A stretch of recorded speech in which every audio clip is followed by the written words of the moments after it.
এবার আমরা শুনবো ইআইআরসির চেয়ারপারসন চিত্রা আগরওয়ালের কাছ থেকে কিভাবে cost and management institute CMA স্টুডেন্টদের মধ্যে ইকোনমিক অ্যাওয়ারনেস তৈরি করে দেয়। The economy is poised for growth. The primary focus of the economic advisors and drivers is on development, on growth, on industrialization, on utilization of scarce resources.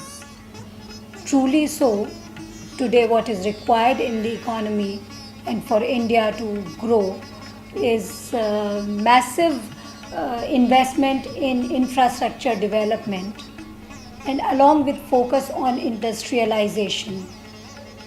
We are talking of inclusive growth today. We need an all-round development and growth. When we look at the government projects, most of them are overrun on cost and time.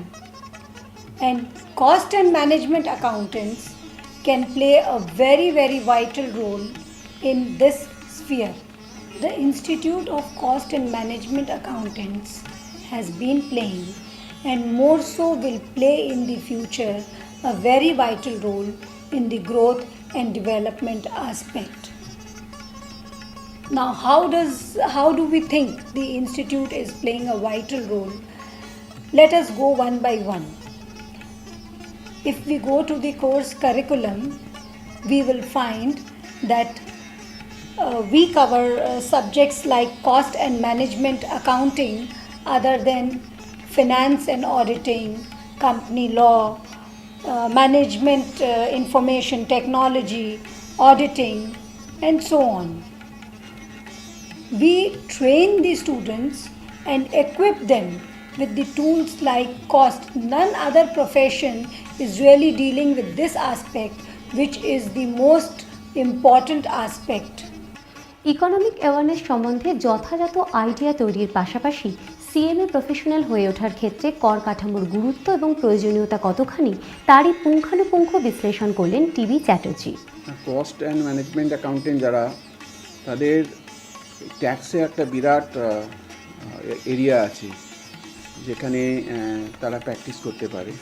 প্রথমত হচ্ছে কর্পোরেটে যে কোনো corporate দুভাবে তারা এই প্রফেশনটাকে করতে পারে, expand করতে পারে। একটা হচ্ছে কর্পোরেট, যেখানে অ্যাজ অ্যান এমপ্লয়ি সিএমএ কাজ করতে পারে এবং তার এরিয়াটা অনেকটা। সে ইনডাইরেক্ট ট্যাক্স দেখতে পারে, ডাইরেক্ট ট্যাক্স দেখতে পারে, কর্পোরেট ল দেখতে পারবে। এবং এছাড়াও সিএমএ যারা কম্পিটেন্ট রয়েছে, তারা বিভিন্ন ফ্যাক্টরি অ্যাক্ট রিলেটেড যে সমস্ত আইন কানুন রয়েছে সেগুলো অত্যন্ত দক্ষতার সাথে এরা দেখাশোনা করতে পারে। সিএমএ তো দুভাবে কাজ করতে পারে, এক হচ্ছে প্র্যাকটিস করতে পারে অথবা কোনো কোম্পানিতে কাজ করতে পারে। দিনকে দিন বিভিন্ন বিশেষত ট্যাক্স আইন অত্যন্ত কমপ্লিকেটেড হয়ে যাচ্ছে এবং সিএমএ যে সিলেবাস আছে এটা অনেক কম্প্রিহেন্সিভ সিলেবাস।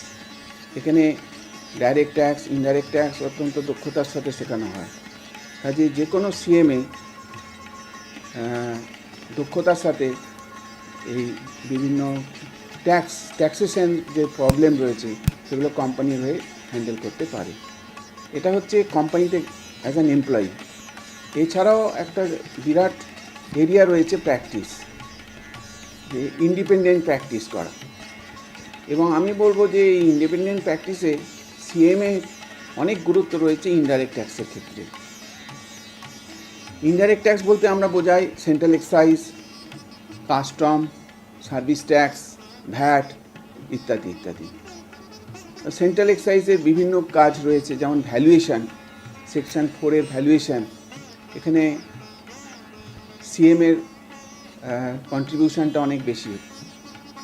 এছাড়া ক্যাপটিভ কনজামশন ভ্যালু, যেগুলো যখন এক ফ্যাক্টরি থেকে অন্য ফ্যাক্টরিতে যখন মাল যাচ্ছে, তার তো কোনো সেলস ভ্যালু হয় না, তার একটা প্রোডাকশান ভ্যালু করতে হয়। এই প্রোডাকশান ভ্যালু করতে গেলে CS4 যেটা রয়েছে, সেই CS4 একমাত্র কস্ট অ্যাকাউন্টেন্টরাই করতে পারে। কাজে এটা একটা বিরাট প্র্যাকটিসের সুযোগ রয়েছে। এছাড়া হচ্ছে স্পেশাল অডিট, যেটা সেন্ট্রাল এক্সাইজ থেকে দেওয়া হয়, section 14A of the central excise act, সেখানেও তারা অনেকটা কাজ করতে পারে। এটা স্পেশাল অডিট। একটা কস্ট অ্যাকাউন্টেন্টদের রয়েছে সেকশন 14AA, সেখানেও স্পেশাল অডিট রয়েছে, where credit of duty availed or utilised is not within the normal limits, যেখানে ইনপুট ট্যাক্স ক্রেডিট বেশি নিয়ে নেওয়া হচ্ছে, যেখানে ডিপার্টমেন্টে সন্দেহ হচ্ছে যে ক্রেডিটটা বেশি পেয়ে যাচ্ছে কোম্পানি, সেক্ষেত্রে তারা কস্ট অ্যাকাউন্টেন্টকে এটা অডিট করতে দিতে পারে। এটা হচ্ছে, এছাড়া সেন্ট্রাল এক্সাইজের প্রভিশনাল অ্যাসেসমেন্ট রয়েছে। সেই প্রভিশনাল অ্যাসেসমেন্টে ভ্যালুয়েশন একটা বিরাট বড় ফ্যাক্টর। যেহেতু কস্ট অ্যাকাউন্টেন্ট তারা ভ্যালুয়েশনে এক্সপার্ট, সেই হিসাবে সিএমএ এই সেন্ট্রাল এক্সাইজের valuation, provisional assessment, section 4, 14A, 14AA, CAS 4, এগুলোতে অত্যন্ত গুরুত্বপূর্ণ ভূমিকা পালন করতে পারে। এছাড়া রয়েছে ধরুন নিউ প্রজেক্ট, এখানে তো কস্ট অ্যাকাউন্টেন্টের একটা বিরাট বড় ভূমিকা রয়েছে। নিউ প্রজেক্ট বলতে ধরুন টেন্ডার, নতুন টেন্ডার ভরবো, এই টেন্ডারে কস্টিং একটা বিরাট বড় ফ্যাক্টর। যেখানে 1000 কোটি টাকা, 2000 কোটি টাকার টোটাল প্রজেক্ট হচ্ছে, সেখানে কস্ট অ্যাকাউন্টেন্টদের গুরুত্ব অপরিসীম। একমাত্র কস্ট অ্যাকাউন্টেন্টরা অত্যন্ত গুরুত্বপূর্ণ এই ডিউটিটা পালন করতে পারে। আমি বহু সিএমএ দেখেছি, they are very much competent to handle all this complicated issues. কর কাঠামোর পাশাপাশি ইন্টারনাল অডিট এবং কর্পোরেট ওয়ার্ল্ডে সিএমএ প্রফেশনালদের ভূমিকা নিয়ে আলোচনা করলেন বামনডোরের associate vice president Mrityunjay Acharya. দেখুন, কস্ট এবং ম্যানেজমেন্ট অ্যাকাউন্টেন্ট আমরা যারা আছি এবং প্র্যাকটিসে অথবা ইন্ডাস্ট্রিতে অথবা যারা ইভেন ডিফারেন্ট অর্গানাইজেশনের বিভিন্ন পজিশনে রয়েছে, আমরা এত বছর এক্সপিরিয়েন্সে দেখেছি যে সিএমএ যারা কস্ট ম্যানেজমেন্ট অ্যাকাউন্টেন্ট, তারা কিন্তু ইন্টারনাল অডিটে দুর্দান্ত ভালো একটা ভূমিকা গ্রহণ করে। কারণ নর্মাল অ্যাকাউন্টেন্সি বা নর্মাল অডিট যারা হয়, আমরা যাদেরকে যে অডিট বা অ্যাকাউন্টস বলতে যা বুঝি, সেখানে একটা অ্যাকাউন্টস ড্রাফট হচ্ছে এবং অ্যাকাউন্টসের সঠিকতা আছে কি না, মানে ট্রু এবং ফেয়ার ভ্যালু দেখানো হচ্ছে কি না, ডিউ দেওয়া হচ্ছে কি না, সেইটুকুতেই কাজ শেষ করে দেওয়া হয় অডিট সম্পর্কে। কস্ট অ্যাকাউন্টেন্টস বা ম্যানেজমেন্ট অ্যাকাউন্টিং শব্দটার মধ্যেই কতগুলো জিনিস লুকিয়ে আছে, যে আমরা শুধু অ্যাকাউন্টেন্সি করবো না, অ্যাকাউন্টেন্সি মানে যোগ বিয়োগ করবো না, আমরা তার ভেতরে ঢুকে দেখব যে এই যে যোগ বিয়োগ করে একটা ছবি দেওয়া হয়েছে, শেয়ার হোল্ডাররা প্রপার এক্স্যাক্ট তথ্যটা পাচ্ছে কিনা। মানে ধরা যাক একটা প্রোডাক্টের প্রাইসিং করা হচ্ছে, আজকে আমি দেখছি যে বিক্রির দাম 100 টাকা, আর এই বিক্রি দামের জন্য সেলস ট্যাক্স বা এক্সাইজ ডিউটি অথবা সমস্ত খরচা বাদ দেওয়ার পরে মালিক ঘরে বা ওনারদের বা শেয়ার হোল্ডারদের কত প্রফিট হওয়া উচিত, একটা সাধারণ ধারণা আমাদের আছে। সাধারণ অ্যাকাউন্টেন্সি কী করে সেটাকেই হচ্ছে তার বিস্তারিত বিবরণটা দেয়। কস্ট ম্যানেজমেন্ট অ্যাকাউন্টেন্সি কী করে, তারা এই ডিটেলসে চলে আসে যে প্রত্যেকটা এলিমেন্ট ওয়াইজ এই খরচাগুলো, প্রত্যেকটা এলিমেন্ট ওয়াইজ তার ইনকামগুলো এবং প্রপার অ্যালোকেশনটা ঠিক আছে কি না। তার মানে ইন্টারনাল অডিট যখন আমরা করি, মানে সিএমআরএ যখন ইন্টারনাল অডিটের ভূমিকাতে আসে, তারা কিন্তু অনেক গভীরভাবে গিয়ে এই ইন্টারনাল অডিটটাকে রিয়েল বাস্তবে অ্যাপ্লিকেবল করে তোলেন, যাতে নেট রেজাল্ট হয় যে যত রকমের ডিফল্ট, ডিফালকেশন, কারচুপি অ্যাকাউন্টসের, সেইগুলোকে সবার নজরে চলে আসে।